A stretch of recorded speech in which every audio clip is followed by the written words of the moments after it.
പോകാറില്ല. ഇപ്പോൾ ഈ പുരസ്കാരം ഏറ്റുവാങ്ങുന്നതിന് വേണ്ടി തൻ്റെ അവസരങ്ങളിൽ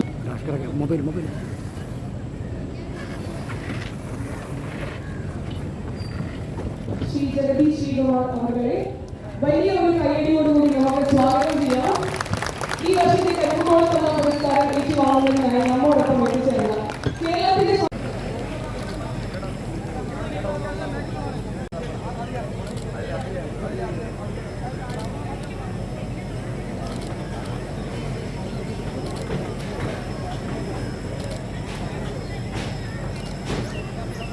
കേരളത്തിന്റെ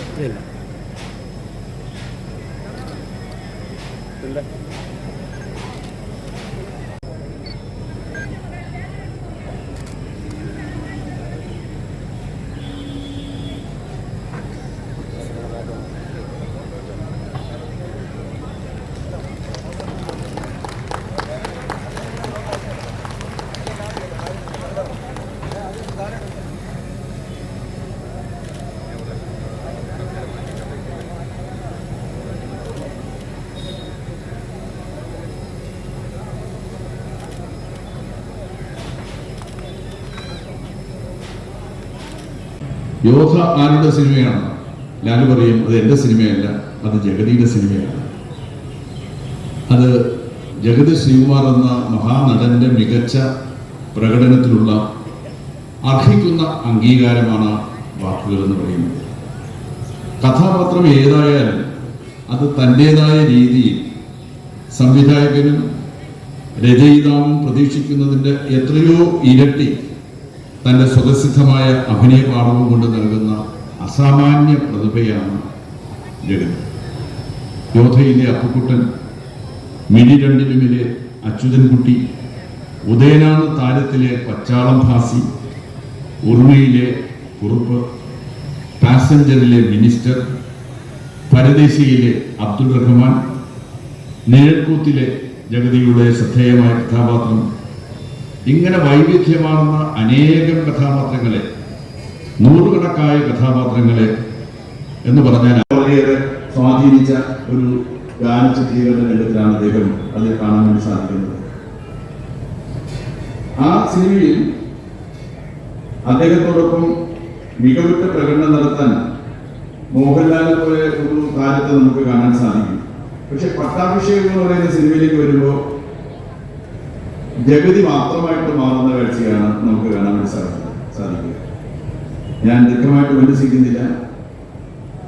ഇവിടെ ഹാസ്യം കൊണ്ട് അഭിനയത്തിന്റെ പഞ്ചാമൃതം ഉണ്ടാക്കുന്ന നടൻ, ആകാശത്തോളം ആനന്ദം തരുന്ന നടൻ, കണ്ണീരിനേക്കാൾ ചിരി തന്ന നടൻ, അവസരങ്ങളെ അനശ്വരമാക്കിയ നടൻ, അഭിനയം അതിശയമാക്കിയ നടൻ, കഥാപാത്രങ്ങളെ ചിരിക്കിലുക്കമാക്കിയ നടൻ. ചിരിക്കുന്നതിനും പ്രയാസകരമാണ് ചിരിപ്പിക്കാൻ ശ്രമിക്കുക എന്നുള്ളത്. ഓർമ്മ വെച്ച നാൾ മുതൽ ചിരിക്കാൻ തുടങ്ങിയതും നിങ്ങളെ കണ്ട് ഇന്നലെ വരെ ചിരിച്ചു നിർത്തിയതും നിങ്ങളെ കണ്ട അപൂർവങ്ങളിൽ അപൂർവമായ അമൂല്യ നടൻ തന്നെയാണ് ഏറെ പ്രിയങ്കരനായിട്ടുള്ളത്. 2012 മാർച്ച് മാസം മലയാള സിനിമയ്ക്ക് മറക്കാൻ പറ്റാത്തതായിട്ടുള്ള ഒരു മാസമാണ്. മലയാള സിനിമയ്ക്ക് മാത്രമല്ല, മലയാളികൾക്ക് ആർക്കും തന്നെ മറക്കാൻ പറ്റാത്ത മാസം. ആ മാസത്തിലാണ് ഒരു കൊച്ചു വെളുപ്പാൻ രാവിലെ ഒരു കാർ അപകടത്തിൽപ്പെട്ട് അദ്ദേഹത്തിന് കനത്ത പരിക്കേൽക്കേണ്ടി വന്നത്. അദ്ദേഹത്തിന്റെ ചലച്ചിത്രങ്ങൾ നമ്മുടെ എല്ലാവരുടെയും മനസ്സിൽ മായാതെ നിൽക്കുന്നുണ്ട്.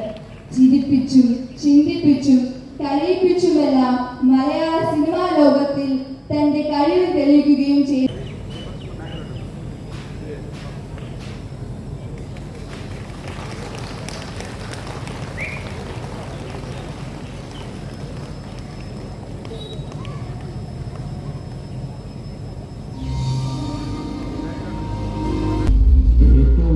എക്സ്പീരിയൻസ് ഉള്ള ഒരാൾക്ക് മാത്രമേ ഏറ്റവും കൂടുതൽ ചിന്തിക്കാൻ പറ്റൂ. ചാർലി ചാപ്ലിൻ്റെ കണ്ണുകൾ, വെൻ ദി ഹാർട്ട് സോപ്സ്, ഹൃദയം വിങ്ങുമ്പോൾ, ഹൃദയത്തിന് തേങ്ങം വരുമ്പോൾ ഒരു കലാകാരൻ അങ്ങനെ ചിരിപ്പിക്കാൻ പറ്റും.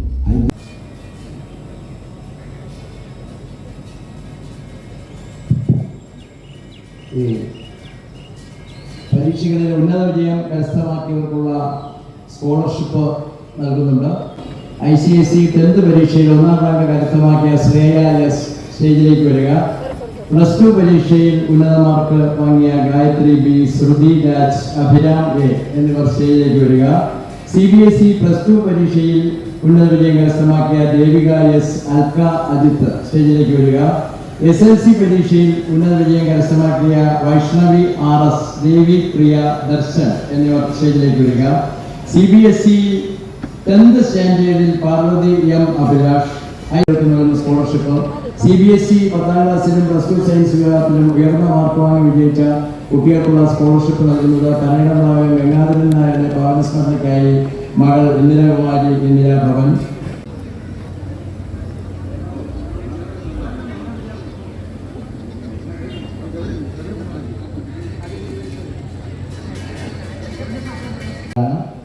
അതുപോലെ തന്നെ ഞാൻ നേരത്തെ സ്വാഗതം ആശംസിച്ചപ്പോൾ നമ്മുടെ ഈ ആലിൻ മൂട് പ്രദേശ് സ്വാഗതം പറയുകയാണ്.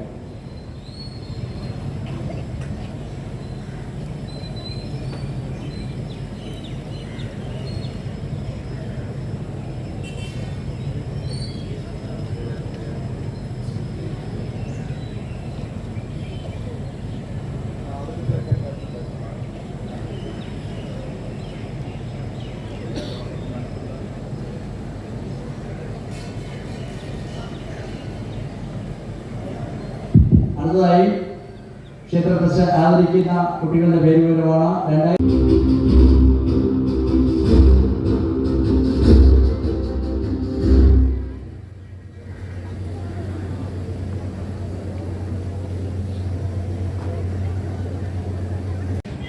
നമ്മുടെ ആലിൻമൂട് ബ്രദേഴ്സിന് കൂടി കടന്നു വരാം.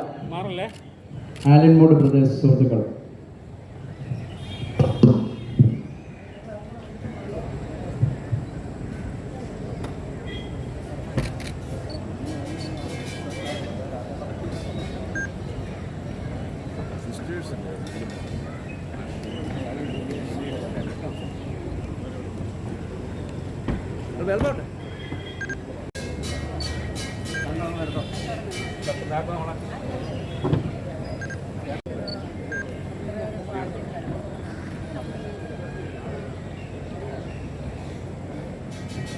എല്ലാവരും കൂടെ നോക്കണേ.